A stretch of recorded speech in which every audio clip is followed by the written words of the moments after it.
Tabru aktar boros ta' studju permezz ta' 7 miljun u nofs euro taħt il-Fond Soċjali Ewropej hemm aktar minn 500 applikant ġdid li mistennija jibbenefikaw. Din hija t-tieni sejħa taħt l-iskema Endeavour li permezz tagħha aktar boros ta' studju ser ikunu possibbli għal dawk l-istudenti li jixtiequ jkomplu jispeċjalizzaw. Is-Segretarju Parlamentari Ian Borch għalli din l-iskema se tappoġġja bosta oqsma b'mod partikolari dik li hija riċerka fix-xjenza u teknoloġija. Għazit jgħid li oqsma speċifiċi bħal huma Creative Industries, Life Sciences, Turizmu, kif ukoll studji f'servizzi finanzjarji oħrajn ġew identifikati bħala importanti u ser ikunu qed jingħataw priorità fuq oqsma oħra. Din l-iskema ser tkompli ma' dak li diġà sar f'dawn l-aħħar sentejn u nofs.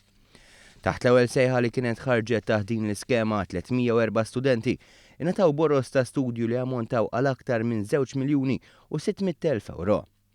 Is-Segretarju Parlamentari għar-Riċerka, Innovazzjoni, Żgħażagħ u Sport, Krista Ġus, aċċenna għas-suċċess li kellha din l-iskema u żied kif il-Gvern diġà jaħdem qatt jeħseb biex inaqqas ir-rata tal-qatt u inċentivi bħal dawn ikomplu jħarġu aktar persuni b'ħiliet li huma essenzjali għal karigi speċifiċi. U semma kif is-snin li moddija kien hawn nuqqas ta' ċerti ħiliet u allura wħud mill-pożizzjonijiet kienu jintlew persuni barranin. Il-Gvern qed jara li biskemi bħall-iskema Endeavour tintela l-skill gap li teżisti, temm jgħid is-Segretarju Parlamentari Ġus.